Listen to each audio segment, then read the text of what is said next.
আসলে প্রিয় বন্ধুরা, জীবনের তাগিদে সব কাজই করতে হয়, কোনো কাজকে কিন্তু ছোট করে দেখার কোনো কিছু নাই। এখানে কিন্তু এই খালা কিন্তু একটা কাজ করতেছে, এই কাজটা কিন্তু আসলে সবাই করতে চায় না, অনেকে এটা ঘৃণার চোখে দেখে, চিন্তা করবে যে আমি এই কাজ করব, আমার হাতে ময়লা লাগবে, আমার পায়ে ময়লা লাগবে, এটা দুর্গন্ধ আসবে। কিন্তু পেট যখন আপনি খালি থাকে, পেটে যখন খাবার থাকে না, তখন কিন্তু যে কোনো কাজই করতে হবে। হ্যাঁ, তো খালা ভালো আছেন? আচ্ছা, এই যে কাজটা করতেছেন, হ্যাঁ, এগুলো কি কাজ করতেছেন একটু বলবেন? এটা বাবা জুট গার্মেন্টস থেকে এই 200 টাকা ভ্যান কিনে না পরে বাসি বাইসে অনেক যা বাইরে তাই বাবা খাই। বুড়াটা মনে করে কাজ কাম করা হয় না, চোখে একটা দেখে না, কি করবো বিয়ে করে চলতাছি। পোলারা তো মনে করে বিয়া করে বিন হয়ে গেছে গা, তাগর বাল বাচ্চা আছে, আমার খাবার দিব কিন্তু ছেলেরা বিয়ে সিদ্ধ করে আলাদা হয়ে গেছে গা। আলাদা গেছে, তাগর পোলাহান রে বাবা দিনদার কামাই খায় চাই না অগরি চলে না দিন পা।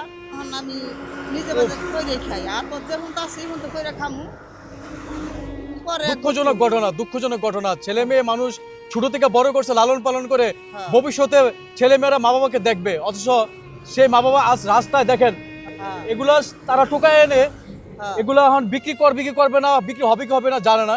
অথচ এটা যদি বিক্রি করতে পারে, এই দুই বুড়া বুড়ি মনে করেন যে হয়তো বাসায় খাবার খাবে বা বাসা ভাড়া দিবে। অথচ ছেলেরা সুস্থ, বিয়ে সিদ্ধ হয়ে গেছে, আজকে মা চিনে না, আজকে বাপ চিনে না। একটা মা রাস্তায় দেখেন কত টাকা বিক্রি করবে, দেখেন এই জিনিসগুলো একবার পচে গেছে, এগুলো কে কিনবে আমি করে বুঝতেছি না, কে কিনবে এগুলা? না ও যে মা পুঁতে বেটা রাখে না, তুলা বানায় তারা বেশি 10 টাকা কেজি বাবা বেশি। ছেলেদের প্রতি কি আপনাদের কোনো ঘৃণা হয় না? না কে রে আল্লাহ বাচ্চা একটু বাইসা থাকে, ওর বাল বাচ্চা নিয়ে চলুক বাবা, আমি বর্দা করি না। ওরা কিন্দার কামাই খায়, আমি চাই না, জোর দেখেছি চাই না। সালুন ভাতিরা তরকারি মরকারিরা উসুম না খাই তাহলে দুটা মুড়ে দেয়, মুড়ে ধরে দেয়, আর ওখানকার বউরা দিবার চা দেয় না তো বউরা। কয়টা ছেলে আপনার? আমার 3 ছেলে বাবা। 3 ছেলে থাকতে মা রাস্তায় দেখেন মানে অসহায়ত্বের মতন যে দেখেন কাজকর্ম করতেছে, শুধু এই পেটে কয়েকটা ভাত দেওয়ার জন্য। একটা ছেলেও কি আপনাদেরকে দেখে না? একটা ছেলেরও কোনো মায়া লাগে না আপনাদের প্রতি? হ্যাঁ, না যে ছিলাম মরম ছিলাম, মা সেও দিছে নিজেরও কিছু আসা তাই দিয়ে চিকিৎসালাম। ওই দেখুন বাবা কাইটা কুইটা গেছিলাম, গেছিলাম মানজা ভাঙ্গে। দুঃখজনক ঘটনা। আজরে বুঝা না হয় না। হয়তো একটা ছেলে না দুর্বল হইতে পারে, হয়তো একটা ছেলে পরিবার থেকে একটু বিচ্ছিন্ন হইতে পারে, 3টা ছেলে কি মা বাবাকে দেখবে না? 3টা ছেলে কি অমানুষ হয়ে গেল? ওই যে কোনো খোঁজ খবর নেন আপনাদের? না, দেখতেও আসে না।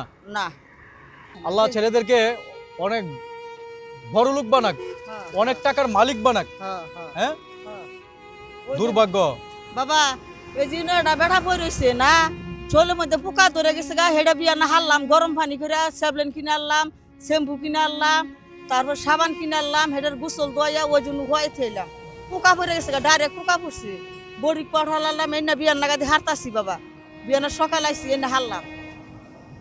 আর একটা ছেলে মানুষ নইয়া এনে হারলাম। আল্লাহ আমারে কি করবো কহাম না বাবা, আমি কষ্ট করে হারলাম। আল্লাহ কি করবো আমারে জানি না। আমার নিজের পেটের ভাত নাই, বেটারে আমি কেক কিনে দিলাম, পানির বোতল কিনে দিলাম, বেটার এতক্ষণ বড় বেটারে হারলাম, হাইরা গা গোসল ধোয়াইয়া ওই যে ওই আলগা করে হয়তে এলাম, শরীরের মধ্যে পোকা পড়ে গেছে গা, এনে পোকা আনলাম, স্যাবলেন দিয়ে ধুইলাম, পরিষ্কার করে থুয়ে যাইলাম।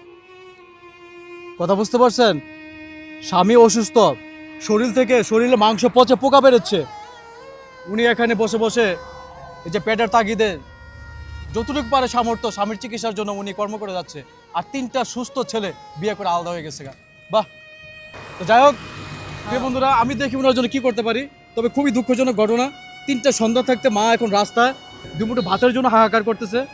আমি দেখি ওনার জন্য কি করতে পারি, আমার সামর্থ্য অনুযায়ী কিছু দিয়ে গেলাম, নেন।